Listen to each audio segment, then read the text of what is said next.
What is up, my friends? You are very welcome along to today's Anfield Agenda transfer news roundup. It is Tuesday the 13th of August and still not one single signing through the doors at Liverpool Football Club in this summer's transfer window. I'm going to ask why over the next few minutes, asking you guys as always to let me know your thoughts in the comment section. Drop a like on the video if you enjoy it, and please do hit that subscribe button.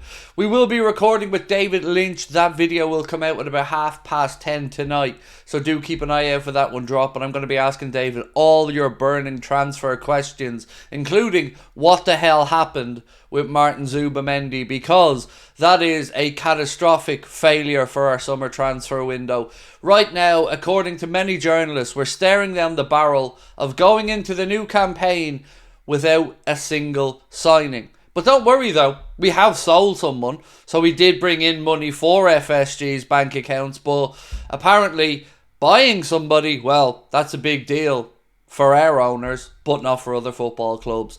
Today, though, the news continues to get worse. It wakes up, and you wake up in the morning, you think, what kick in the nuts am I going to get today? Today, it's again this narrative around selling Luis Diaz. It feels as though either his agent or the club have made their mind up that Diaz wants to move this summer. There was a crazy story coming out of Spain, that El Chingarito or whatever that TV show was called, saying that Manchester City had agreed a 5-year deal with Liverpool to sign Luis Diaz. Now, there is no way on this planet that Liverpool are going to sell Luis Diaz to Manchester City, a direct rival, and of course somebody whom we don't think very highly of. So why does this narrative keep getting pushed? I don't know if it's his agent, his family, or Liverpool, but like we've said all summer, there's always been this acceptance or this desire for somebody to come in to buy Lucho. It started off when he was 70 to 75 million pound, and Liverpool wouldn't budge in that valuation. Then it goes down to 50 million pound, and Liverpool won't budge in that valuation. 3 days in a row now we're waking up, and 3 days in a row Luis Diaz is being linked with a move away. But there's one problem with this: nobody has put a bid in. Nobody. Barcelona, they can't get the money together to sign him. PSG, they've got their irons and other fires. So why this story? Why does it keep going around? I don't know the answer, my friends, but I'm going to let you try and figure it out in the comment section. Now, one player who's also been told that he can leave Liverpool on loan is Stefan Bajcetic, and that's according to James Pearce of The Athletic. Said Liverpool are prepared to sanction a loan move for Stefan Bajcetic, who needs to play regularly and missing most of last season due to injury. So we can rule out the idea of Bajcetic staying there to be the DM this season. Bobby Clark, it looks like we can rule out as well, because Liverpool are willing to sell him. So who have we got? Gravenberch, that all of a sudden there's been this inner revelation that he's good enough to be the number 6 for the season, even though 4 or 5 days ago he wasn't. Once again, these owners are shafting you, they're shafting me, and they're doing it from the other side of the Atlantic without a care in the world. It is simply unacceptable that we're being put through this yet again. A laughing stock in another transfer window. Go back, Tchouaméni turned us down.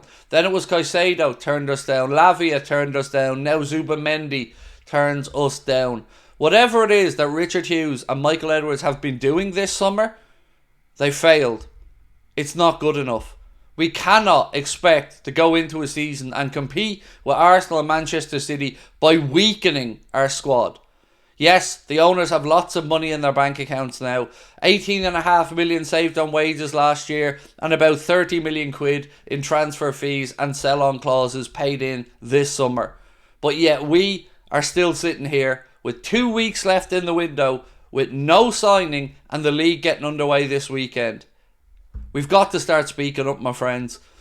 On Georgi Mamardashvili, his agent has flown into Valencia for talks about his future. Liverpool, of course, have been monitoring the situation. We love it. We're very good at monitoring, keeping an eye on, watching the young talented players, the generational talents perhaps. But normally, that's about as far as we get because they sail off into somebody else's sunset. So let's see if Liverpool do indeed look to trigger the deal to bring in Mamardashvili to Anfield before the summer transfer window closes. But it still isn't going to help us this season. Now, the loan would be a little bit complicated because according to my understanding of Premier League loan rules, you can't loan out a player to another Premier League club in the same window that you bring one in. So that would mean Liverpool have to find somewhere else for Jordi Mamardashvili for the first half of the season or for the entirety of the season. So that complicates things a little bit further. I don't know what to say at this point, my friends. Anybody who's believed in these owners, how are you feeling right now? Because I know some people will say it isn't the owner's fault, but ultimately it is. Because they set the culture, the tone, and employ the people at the football club who make these big decisions. So once again, we've kicked the can down the road. They've made a mess of it, and we're going to get sold a vision of the future next window, next summer, and all the usual tripe that we get season after season.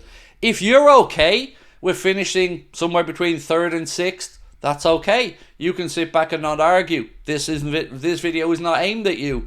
But if you're somebody like me who wants Liverpool to win, when you see Arsenal having a £250 million worth of a defence, improving that defence on a defence that was the best in the league last year, and yet again we've done nothing? Why is it that Hughes and Edwards seemingly are only able to work on one deal at a time? These are guys, especially in Edwards' case, that we think very highly of. This was Richard Hughes' first deal as Liverpool's sporting director, and he made an absolute mess of it.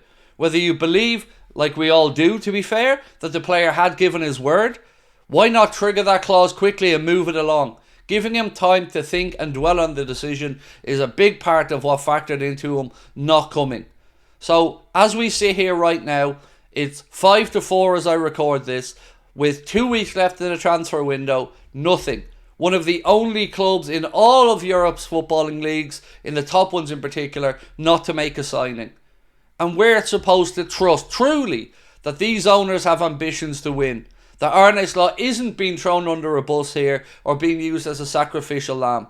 The young players that we thought he was coming in to coach seemingly are getting sold out from under him. So who have we got left? Neone, who's a great young prospect, but we were already told wasn't really in the plans for this season. Gravenberch, who barely had minutes last season and yes, could do a job in the 6th position, but not a job good enough to go and win the league title. So when are we going to stop accepting this from the owners? When are we actually going to stand up and speak out? Because they're going to keep doing it, we're going to keep bearing the brunt of it, and this is the frustration it feels like to be a Liverpool fan under these owners. So I've had my say. Now it's over to you guys to let me know how you're feeling. Remember, we will be recording with David Lynch tonight. That will be coming out after our live stream. We'll be live at 8:45 for tonight's Late Night Agenda, and I will see you then. Talk to you soon, my friends. Bye-bye.